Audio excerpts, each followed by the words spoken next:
তেজপুৰ বিশ্ববিদ্যালয় অসম চুক্তিৰ ফচল অসম আন্দোলনৰ 860 গৰাকী শ্বহীদৰ কেঁচা তেজৰ বিনিময়ত প্ৰতিষ্ঠা হোৱা এখন কেন্দ্ৰীয় বিশ্ববিদ্যালয় তেজপুৰ বিশ্ববিদ্যালয়। গতিকে তেজপুৰ বিশ্ববিদ্যালয়ত যোৱা 80 দিনতকৈ অধিক কাল যি অচলাৱস্থা চলি আছে, সেই অচলাৱস্থাৰ প্ৰতি, সেই ছাত্ৰ সমাজৰ গণতান্ত্ৰিক আন্দোলনৰ প্ৰতি অসম চৰকাৰ, কেন্দ্ৰীয় চৰকাৰৰ যি অনীহা, যি অৱহেলা, যি অৱজ্ঞাৰ ভাৱ, তাক আমি ধিক্কাৰ দিছো। এটা কথা স্পষ্ট যে কেন্দ্ৰীয় বিশ্ববিদ্যালয় হল বুলিয়ে অসম চৰকাৰে দায়িত্ব এৰাই চলিব নোৱাৰিব। এখন অসম চুক্তিৰ ফচল, অসমৰ মানুহৰ স্বাভিমান জড়িত হৈ আছে। দশক ধৰি তাত ছাত্ৰ সমাজৰ কণ্ঠক পদানত কৰি অহা হৈছিল। এতিয়া ছাত্ৰ সমাজে সেই কণ্ঠ ঘূৰাই পাইছে। এখন বিশ্ববিদ্যালয়ৰ ছাত্ৰ ছাত্ৰী, শিক্ষক সমাজ, কৰ্মচাৰীসকল ঐক্যবদ্ধ হৈ যদি এজন ব্যক্তিৰ বিৰুদ্ধে আন্দোলনত নামিছে, তেতিয়াহ'লে এটা কথা স্পষ্ট, সেই উপাচাৰ্যগৰাকীয়ে তেওঁলোকৰ আস্থা বুটলিবলৈ সক্ষম হোৱা নাই, বিফল হৈছে।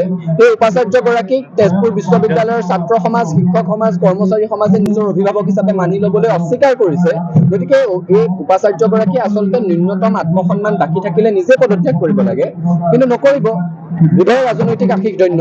গতিকে চৰকাৰৰ এই দায়িত্ব যে তাত অচলাৱস্থা দূৰ কৰিব লাগে, এই উপাচাৰ্যগৰাকীৰ বিৰুদ্ধে বিহিত ব্যৱস্থা ল'ব লাগে, আৰু তেওঁৰ বিৰুদ্ধে যি দুৰ্নীতি, অনিয়মৰ ৰাজহুৱা অভিযোগ উত্থাপন হৈছে, তাৰ উচ্চস্তৰীয় নিৰপেক্ষ তদন্ত হ'ব লাগে।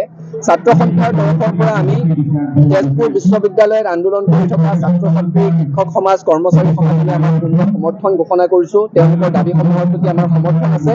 চৰকাৰক দাবী জনাইছো যে তেজপুৰ বিশ্ববিদ্যালয়ত চলি থকা অচলাৱস্থা দূৰ কৰি শৈক্ষিক পৰিৱেশ বাহাল ৰাখক।